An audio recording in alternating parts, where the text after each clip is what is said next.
સમાચાર સામે આવી રહ્યા છે બનાસકાંઠાથી। ભાદરવી પૂનમના મહામેળા પહેલા સ્થાનિક ગરીબ લોકોને થતા અન્યાયને લઈને દાંતા પ્રાંતને રજૂઆત કરાઈ। અંબાજીમાં ભાદરવી પૂનમના મહામેળામાં ધંધા અર્થે સ્ટોલ આપવા માટે રજૂઆત કરાઈ। અંબાજી આજુબાજુ વિસ્તારમાં રહેતા લોકો દ્વારા રજૂઆત કરવામાં આવી હતી। અંબાજી આજુબાજુ વસવાટ કરતા લોકોને મેળા દરમિયાન રોજીરોટી મળી રહે તે માટે સ્ટોલ આપવાની માંગ કરાઈ છે। ગબ્બરથી અંબાજી રોડ, ચીખલાથી કૈલાસ ટેકરી રોડ, કાલિદાસ મિસ્ત્રી ભવનથી દાંતા રોડ ઉપર સ્ટોલ મૂકવા માટે જગ્યા આપવામાં આવે તેવી માંગ કરાઈ। દાંતા પ્રાંત અધિકારીને આવેદનપત્ર આપી અંબાજી આજુબાજુ વિસ્તારના આદિવાસી રબારી સહિત અન્ય સમાજના આગેવાનોએ રજૂઆત કરી। તંત્ર દ્વારા સ્ટોલ માટે બોલી લગાવવામાં આવે છે અને વધારે બોલી આપનારને સ્ટોલ આપી દેવાય છે। અંબાજી આસપાસ રહેતા સ્થાનિક આદિવાસી લોકોની માંગ છે કે મેળા દરમિયાન અમને પણ સ્ટોલ અપાય તેવી રજૂઆત કરી હતી। રિપોર્ટર જીતેન્દ્ર સોલંકી, દાંતા। દાંતા મામલતદાર કચેરી અંબાજી આજુબાજુ રહેતા આદિવાસી અને બીજા અન્ય સમાજના લોકોને જે ભાદરવી મહામેળા પૂરતો 7 દિવસ માટે નાના મોટા ગલ્લા કરીને પાણી ગરમ કરીને પોતાના ઘરનો ગુજારો ચલાવવા માટે દુકાનો ગાલતા હોય છે।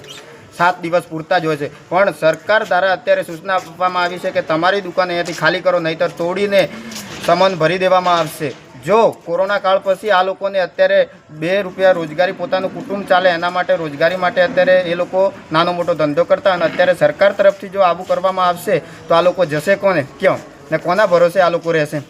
અમે પ્રતિનિધિ તરીકે પ્રાંત કચેરીને આવેદનપત્ર પણ આપ્યું અને એમને કીધું છે, વિનંતી પણ કરી છે સરકાર સુધી, ઉપર સુધી અમારી રજૂઆત ધ્યાને સાંભળાવજો અને આ લોકોને ન્યાય મળે એવું કોઈક પ્રયત્ન કરજો। આજે અમે પ્રાંત ઓફિસે આવેદનપત્ર સ્થાનિક લોકો આજુબાજુ રહેતા અહીંયા ભાદરવી પૂનમના મહામેળાની અંદર બાજુમાં રોડની સાઈડમાં વેપાર ધંધો કરીને અમારું ગુજરાન ચલાવ્યું છે। આ ટાઈમે આ વખતે તંત્રએ અમને હટાવી દેવામાં સૂચના આપી છે, તો અમારે ગરીબ લોકોનું શું થશે? તમારું નામ શું? મારું નામ દિલીપભાઈ પરમાર, દિલીપભાઈ રામાભાઈ પરમાર। આશાબેન ભૈરાભાઈ ભદ્રી, જાતે મંગલિયાવન રહેવાના। અમે ગબ્બરમાં ધંધો કરવા જઈએ તો પોલીસવાળા અમારી માલ ભરીને લઈ જાય, મંદિરમાં લઈ જાય, અમને ધંધો નથી કરવા દેતા। ને દર વર્ષે આ મેળામાં અમે ધંધો કરીએ, પણ આ વર્ષે અમને ધંધો નથી કરવા દેતા। મારે 5 છોકરા છે નાના નાના, એમને મારા ઘરવાળો નથી, એમને કમાવીને શું ખવડાવવાનો? ધંધો ના કરાવશો તો અમે છોકરોને શું ખવડાવશું અમે?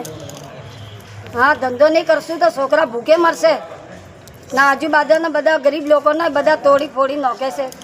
હા, તો અમારે પછી શું કરીને કમાવાનું, ખાવું શું અમારે?